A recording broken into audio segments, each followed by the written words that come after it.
welcome to our channel RPIIT Academics. I am Bhavya, Assistant Professor in the Department of Applied Sciences. So our today's topic is characteristics of viruses. सबसे पहले हमें ये पता होना चाहिए कि viruses होते क्या है। वायरसेस ऐसे ऑर्गेनिजम्स हैं जिनको हम ना तो लिविंग में कंसीडर करते हैं और ना ही हम नॉन लिविंग में कंसीडर करते हैं। वायरस ऐसे ऑर्गेनिजम्स होते हैं जो उसको एक होस्ट बॉडी चाहिए होती है। होस्ट बॉडी मतलब कोई भी एनिमल हो गया, कोई भी प्लांट हो गया या कोई भी बैक्टीरिया हो गया। जब तक उसको होस्ट बॉडी नहीं मिलेगी तब तक वो उसके अंदर एंटर करके एक्टिवेट नहीं होगा।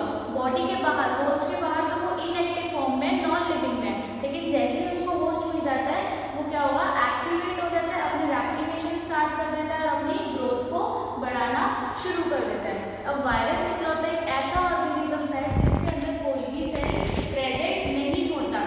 हमने अभी तक जितने भी लिविंग टिश्यूज की स्टडी करी है, चाहे वो एनिमल हो, चाहे वो प्लांट हो, चाहे वो बैक्टीरिया है, सबके अंदर सेल्स प्रेजेंट होते हैं। लेकिन सिर्फ एक वायरस ऐसा ऑर्गेनिज्म है जिसके अंदर कोई भी सेल प्रेजेंट नहीं होता।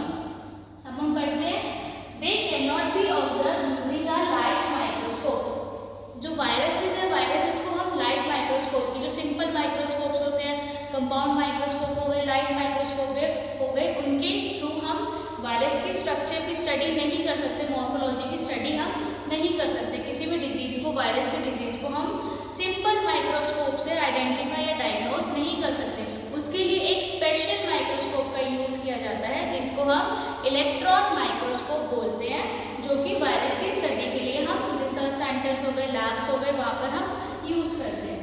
सेकेंड पॉइंट है, they have no internal cellular structure. जैसे कि मैंने अभी बताया था, वायरस सिर्फ एक इकलौता ऐसा ऑर्गेनिज्म है जिसके अंदर कोई भी सेल प्रेजेंट नहीं होता।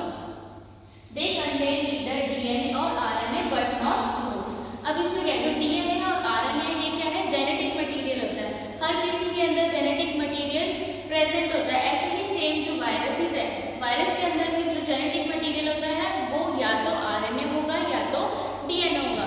सेम वायरस के अंदर दो टाइम पर ईदर डीएनए और आरएनए बट नॉट बोथ। अब इसका मतलब ये है, जो हमारे वायरसेस होते हैं, वायरसेस के अंदर एक सेम वायरस के अंदर कभी भी डीएनए और आरएनए दोनों सेम टाइम पर प्रेजेंट नहीं होते। या तो वायरस के अंदर आरएनए प्रेजेंट होगा या तो वायरस के अंदर डीएनए प्रेजेंट होगा। अलग अलग वायरस होते हैं, जैसे कि फॉर एग्जांपल डीएनए वायरस में आ गया हमारा हर्पस वायरस आ गया, आरएनए वायरस में हमारे पास रेबिस वायरस आ गया, कोरोना वायरस आ गया। ये अलग अलग एग्जाम्पल हो गए आरएनए और डीएनए वायरस के। नेक्स्ट है, viruses are smaller than bacteria.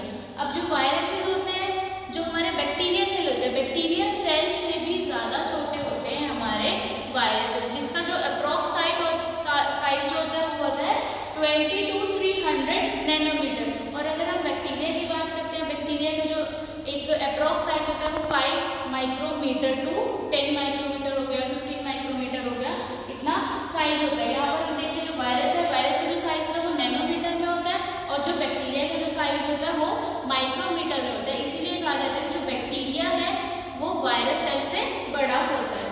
Next है, they replicate only inside the living cell. जैसे कि मैंने फर्स्ट पॉइंट में बताया था, वायरस को रेप्लिकेशन करने के लिए, अपना रिप्रोडक्शन करने के लिए, अपनी ग्रोथ को बढ़ाने के लिए एक ह्यूमन बॉडी चाहिए, प्लांट चाहिए, या कोई भी एनिमल चाहिए, कोई भी बैक्टीरिया चाहिए। उसको एक होस्ट चाहिए अपने आप को एक्टिवेट करने के लिए। स्टार्टिंग में मैंने बोला था जो वायरस है वो लिविंग में भी कंसीडर होता है और नॉन लिविंग में भी। बॉडी के बाहर वो बिल्कुल ही वो इनएक्टिवेट है, एक्टिवेट नहीं है। जैसे ही उसको होस्ट बॉडी मिल जाएगी उसी टाइम पर वो एक्टिवेट हो जाएगा। इन्फेक्शन और डिजीज करना वो स्टार्ट कर देगा, रेप्लिकेशन करनी वो स्टार्ट कर देगा